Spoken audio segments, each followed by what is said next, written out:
నమస్తే, మల్లికార్జున్. మనము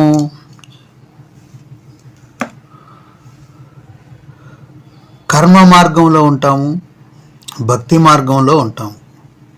ఈ భక్తి మార్గం తర్వాత స్టేజే అతి ముఖ్యమైనది అనమాట. కర్మ మార్గంలో ఎట్లాగొట్లా మనం జీవిస్తుంటాం, ఏదో ఒక కర్మలు చేస్తూనే.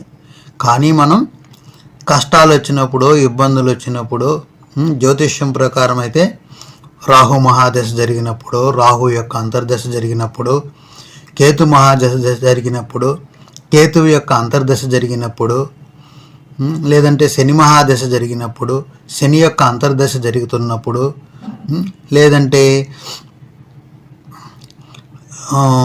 లేదంటే మనకి ఏదైనా కష్ట నష్టాలు మామూలుగా సాధారణంగా ఎదురైనప్పుడు కానీ, మన జాతక బలం లేనప్పుడు